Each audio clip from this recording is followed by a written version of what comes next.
can you tell us just a little bit about like who was Jerry Sandusky? Yeah. So Jerry grew up in a little town called Washington, Pennsylvania, kind of little city.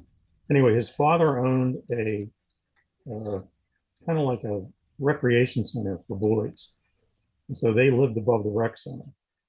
And so that's where Jerry Sandusky first learned his trade, showering with boys at the rec center and wrestling around with them. And then he went on to, said he never dated anyone. He never dated girls in high school, never dated girls in college. Um, became a uh, became a football coach, assistant football coach at Penn State. Actually, he started at Juniata College, which is a little college in Huntington, Pennsylvania. Then he got a job at Boston College, and then he was eventually hired at Penn State. And so when he got to Penn State, I want to say that was around 75, maybe 74. It was about 3 years after he got there that he established the children's charity called the Second Mile.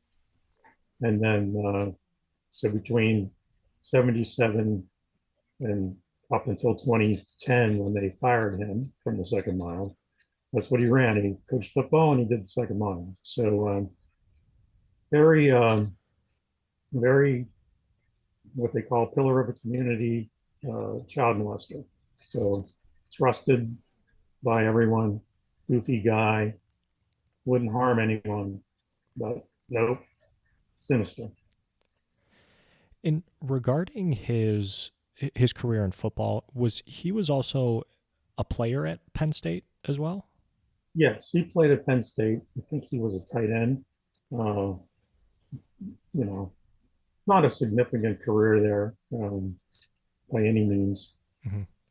but yeah, he played there. Would you say because I don't remember I don't remember Jerry Sandusky as a coach, and I know he retired in was it like 1998 or 1999, something like that? He retired in '98, and then they rehired him for the '99 season as a consultant, and Okay. then they kind of fired him after the '99 season. It So, but he had built this reputation um, as a linebacker coach, and he was a very good position linebacker coach. He was not a great defensive coordinator, though people thought he was, because he had a couple of great games that the defense stood out when they beat Miami in the Fiesta Bowl. But most of the time, I mean, he had a lot of talent. They recruited great at Penn State and great athletes, so the defenses were always pretty good when he was there. yeah, I had heard the name linebacker U. Right. I remember that name growing up, associated with Penn State, and yeah, I remember lots of great players coming out of Penn State, lots of great defensive players. Um, when Jerry retired after 1998, 1999 that you had mentioned, um, at that time, did people know about what was going on with Jerry and children and the second mile? You mean like the sexual part? Yes. No, no, that's, of course not. That would be crazy, um, because uh, you know it just looked normal. Um, he'd have 5 kids with him all the time. So maybe he's you know got a group of 5 kids and he's molesting one of the five. Hmm. Okay, and so it was very normal to see him around kids, and um, so yeah, that's one of the fallacies of any of these cases that you run into. Larry Nasser, or the guy at Michigan, the coach. Like I said, once we started the fad, everybody got in on it. Michigan State, Ohio State. You know, so you start finding out this happens everywhere, not just you know, Hmm. not just Pennsylvania or Penn State.